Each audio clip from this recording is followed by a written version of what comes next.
Okay, hi. I'm Candace Till. I'm a professor of education in the Graduate School of Education at Stanford. And I'm going to be talking today about creating a successful ed tech startup, the missing link. And this session has nothing to do with funding. So if you were hoping to hear about funding, it's time to go. Okay, so whenever I'm talking about educational technology, I always start at the same place. I start with the learner. And why do we need innovation in education? Because what we're being asked to do in education is changing rapidly. We're not only being asked to educate more learners, but there's a much greater diversity in the learners. And I don't just mean racial diversity, ethnic diversity, sexual identity diversity, sexual orientation diversity, age diversity. All of those diversities are important, but the diversity I'm talking about is the diversity in their background knowledge, their relevant skills, and their future goals. Also, diversity in their attributions, the meaning they make for the causes of their experience. So, let's talk about innovation. But before we talk about innovation, we have to talk about what are the affordances of the technology that enable the innovation. And I give a lot of talks to a lot of people about education and technology. And when I ask this question, I usually get one of three answers. Clickers, okay, here are the three answers. The power of this technology is access and convenience. If you have a computer or a handheld, you can learn anytime, any place. Access and convenience. The other power is simulation. We can do things with the technology, construct educational experiences that we can't construct in a place-based classroom. For example, if you're teaching an engineer, you can have them actually construct a bridge. People can drive across the bridge, it falls down, and nobody gets killed. Simulation. Other people say, no, no, no, those things are great, but that's not the real power. The real power is connection. That with a computer, you're not just interacting with the computer, that computer connects you to other people, to resources, to the world. It's all about connection. So now I kind of want to know my audience a little bit here. So I want to know which one you're betting on. So by show of hands, how many of you think the big power, what you're really designing for, is this access and convenience? The anytime, any place. Raise your hands high. Be proud of your perspective. Okay, great. How about people, no, no, no, it's really this cool stuff we can do with the technology, the simulation capacity. How many people think it's really about simulation? Okay, a few of those. Okay, now it's all about connection. How many people, yeah, there we go. It's all about the connection. Okay, so now how many people are sitting there that didn't raise their hands thinking, wait, you started off saying you're in the Graduate School of Education. What are you doing giving us a crummy multiple choice question? That's no good. And plus, there's one that's not up there. How many wanted me to say all of the above? Okay. How many wanted none of the above? Okay. How many just don't like to raise their hands when they're asked to raise their hands? Okay. So actually, I agree with you. All of these things are important. But if I were to say none of the above, what's missing? Okay, I would say the real power of these technologies is what Google has figured out. It's what Amazon has figured out. It's what Netflix has figured out.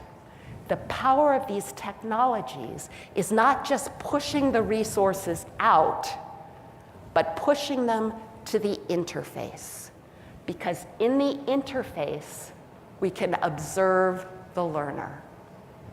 Now, Amazon, Netflix, Google, they're observing us in their interfaces all the time. Why? Why are they doing that? Yeah, to understand us better. Through our interactions, they can understand us better as consumers, both as consumers in general and as individual consumers, so that they can do what? So that they can do what we're going to try and do with instruction, which is personalize instruction. Figure out who I am as a learner and make the learning experience meet my needs immediately. That's the goal. That's the goal we're all driving for in personalized and adaptive instruction. So pretty easy, right? Now that you know that, just go out and design that. Well, the challenge is, why doesn't that just work? Why doesn't it, there's lots of people out there creating personalized and adaptive experiences, and most of it doesn't work. And the reason it doesn't work is because learning is really complex. And so to really personalize and differentiate instruction, you need to understand and consider the complexity of learning. And what we've historically done, because complexity is like hard for our brains. And so what we've historically done when we have very complex problems, the way we manage complexity is to reduce it. We reduce it to nice, neat categories so we know how to respond. And the power of the technology is not only that it can collect the data, but that it can help us, using that data, manage the complexity instead of having to reduce it. But in order to do that, we need to bring to bear the S word. Now, I say the S word because people have been warning me all last night when I was at a cocktail party, don't use the S word, it'll drive people away. Okay, what's the S word? The science. Okay, so the science of learning. Now, the science of learning is actually a combination of multiple fields. For example, neuroscience. And stuff that we're learning from neuroscience is actually confirming a lot of what we know from cognitive and behavioral science. Things like sleep, exercise, time actually support hippocampal function and therefore promote learning. But there's a lot more we know from cognitive science. Years of research in cognitive science could give you actually strategies to inform the design of your learning environment. For example, one of the things we know from cognitive science is that working memory is actually quite limited. And so when you're designing your environments, in the idea of working memory, is people can't attend to engaging cute things at the same time that they're trying to learn something. So I'll say that again because you were probably all watching the kittens, right? That working memory is limited, so if you put a lot of engaging, cute things in your environments, you're actually harming learning, not supporting it. Other things, some other sort of counterintuitive things we know are, a common process is to give learners an example and then a principle that explains the example.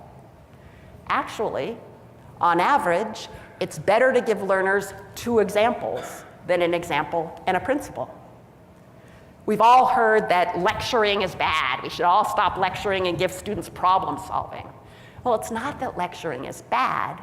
It is that lecturing and problem solving need to come in a different sequence than we usually put them. Experience and explanation are 2 different kinds of knowledge that complement each other well, but often when experience comes first.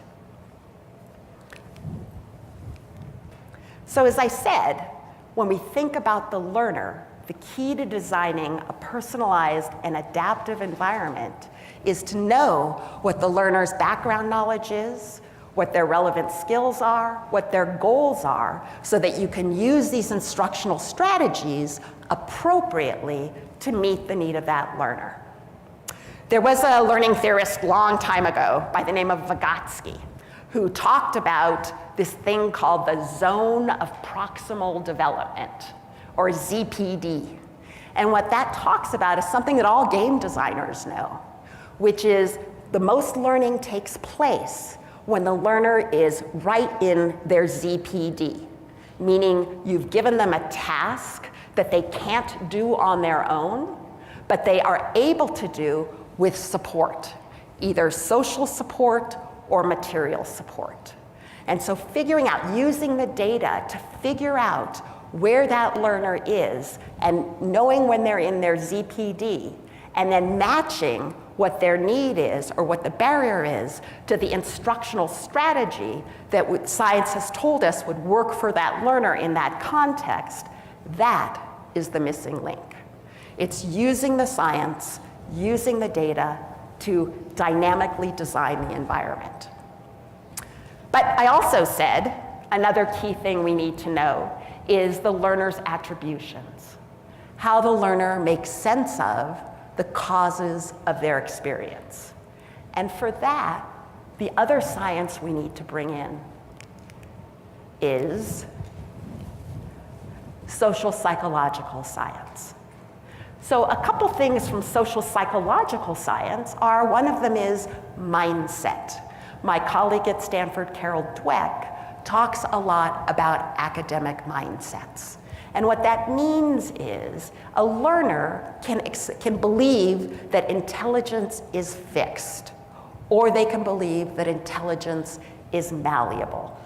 If you believe that intelligence is fixed, when you confront a problem, like you're trying to solve a really complex statistics problem, and you believe intelligence is fixed, you might also believe, hey, I'm not really a math person. This is hard. I can't do this. And I can't do this because I'm not a math person. And that'll interfere with my learning. So if we can support learners to develop an idea that, yeah, math is hard, but there's nothing innate about you that can't learn math. In fact, as you struggle, your mind is growing stronger and you can learn math. So so how do you design your environments to communicate those ideas to the learner, to support them to persist? Also, from social psychology, we know about stereotype threat, or identity threat, or needs of social belonging. So if a learner is in an environment where they believe that something about their identity is stereotyped, for example, when I was a girl taking all the math classes that I took, when I knew I was good at math, but I also knew that pretty much everybody else in the room looked at me and thought, oh, you're a girl, you're not going to be good at math. And actually managing that stereotype, managing the threat of that stereotype, decreases performance. It's been proven over and over again. So being really attentive to the cues in your environment that are signaling to a learner whether a stereotype is present or not. So now it's your turn to participate again. So looking at this, can everyone see this graphic? Okay, which square is darker, A or B? Okay, everybody had a chance to look at it? Okay, how many people think A is darker? Okay, how many people think B is darker? Okay, how many people think they're the same? Okay, let me help you out here. Okay, how many people think A is darker? How many people think B is darker? How many people think they're the same? Yeah, okay. Even when I put it back without that support, and you look at just that first one by itself, your brain will still tell you A is darker, even though I've shown you that they're the same color. That's because your visual processing system has developed a bunch of skills over time to help you know when something was dark or light. Shadows. That big cylinder there tells us there's a shadow casting over the B. So our mental processing adjusts. The hard edges in the squares, our mental processing adjusts. And so even when you can tell yourself that no, A and B are the same, when you look at that one again, your brain just keeps telling you no, A is darker. Your brain does this all the time with things like visual processing, with things like, remember I said our brains can't handle huge amounts of complexity? So what we do with huge amounts of complexity is distill them into categories and create stereotypes, create ways of managing the world, which is really useful. We'd be kind of immobilized moving through the world if we didn't do that. But it gets in the way when we're trying to design environments because we have to attend to our implicit bias. And that gets me to one of the other big powers of the technology, which is I was talking about collecting the data, using that data to model and make predictions about the learner so that you can make a decision about what kind of instructional strategy to employ to give the learner what they need to move to where they need to go. So right now, we're using a lot of technology to personalize and adapt learning. And the way we're doing that is by knowledge modeling, by letting the computer actually take in massive amounts of data and manage that data to make a prediction about the learner so that we can make a decision about what to give the learner next, which is great. The challenge is, for a lot of people, we assume that since a computer is doing it, it's neutral. There's no bias. But that's not true. The bias is going to be introduced by whoever is designing the algorithms and the environment, by the choices that they make and what they weight and how they recognize the predictions. The bias, and you could say, okay, but that's the old way of doing it. We can also just give the computer a lot of data and let the machine itself learn how to support the learner. It's a better approach, but then the bias is going to be introduced by the data, by the populations and the processes that the data is constructed from that you're training the machine learning algorithm on. So in any case, it's impossible to get away from bias. So then what do? Do we just throw up our hands and say, forget it? No, because this is actually a great opportunity. Because what the data is really good at showing us is patterns. And rather than just taking those patterns and autonomously feeding them back into the system to replicate what we've always done, we have an opportunity to examine the patterns and make different decisions about how we intervene. And this is one of the real powers of this technology, is that it will allow us to expose patterns in our processes so we can actively choose to intervene instead of instantiating into the technology all of the lack of knowledge and biases that are in our current system. So when you're building these explanatory and predictive models, you want to both draw from theory, the science that I was talking about, what we know from cognitive science, from neuroscience, from social science.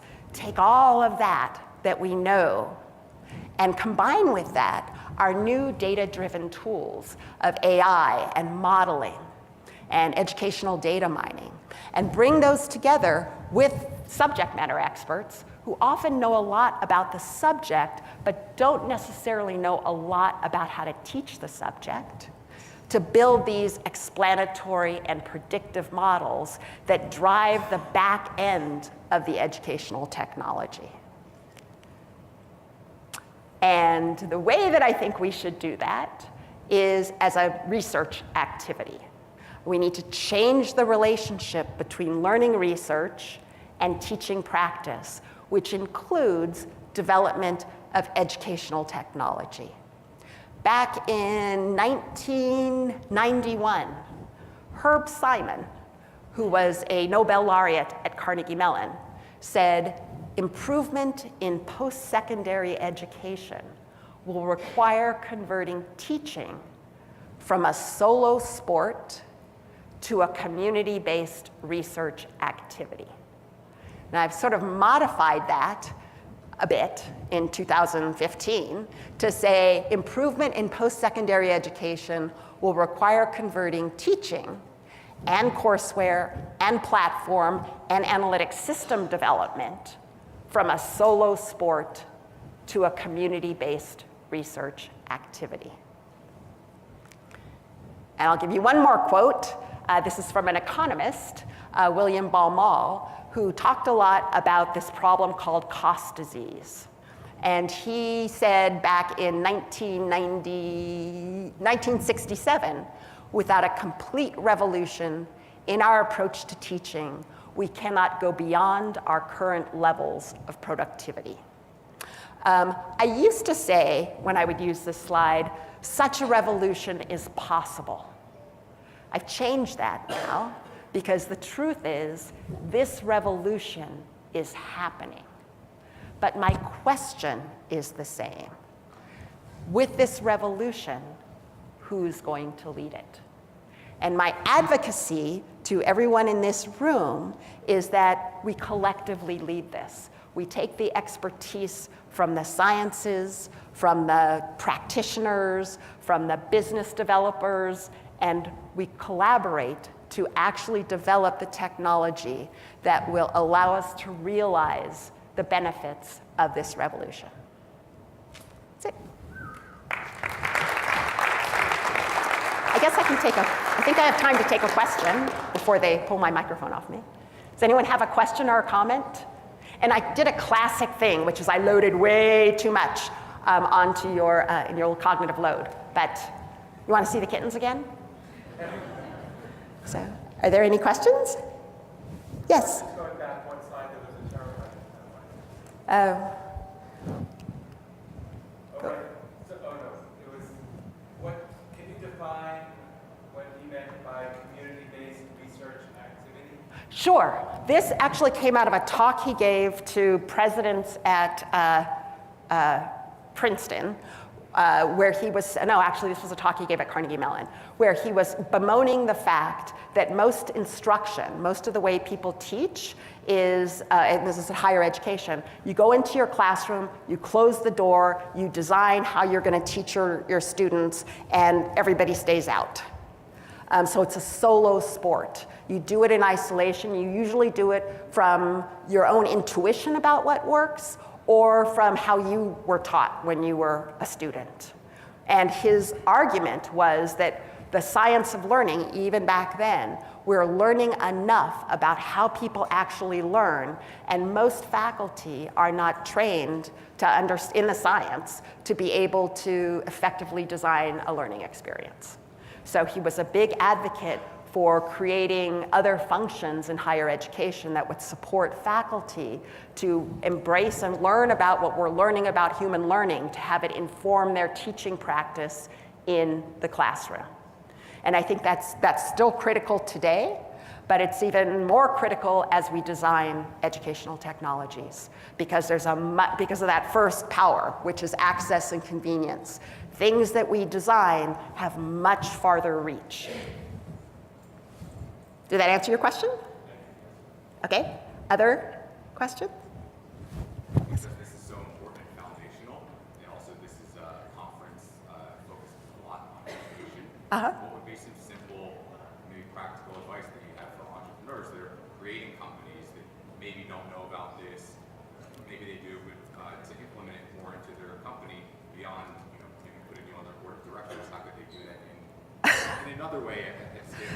Okay, so he said, how could you, his question was, if you're an ed tech provider and you really want to do something good, you really want to support learning, how do you design this stuff? Like what strategies could you use? Well, there's actually a bunch of books that are being written lately. My dean, Dan Schwartz, wrote this thing called The ABCs of How We Learn that takes a lot of really complex learning and distills it into some instructional strategies, and not only says what the strategy is, but when to use it. So, I mean, just for starters, reading the plethora of information that's coming out that's really targeted, not at scientists, but at teachers and developers, just starting there would be a good first start. But I think the biggest key to me would be recognizing that the science of learning is an emerging baby science. It's not like physics. It's not like we know this is how the process works. So just make sure you're a mechanical engineer and you design it right. Think about every design you do as a hypothesis that based on what we think we know about learning, this should move the learner from here to here, but collect the data and actually look at the data or collaborate with institutions of higher education, build partnerships so that you are both creating effective products and also forwarding the science of human learning that can make everyone's products better.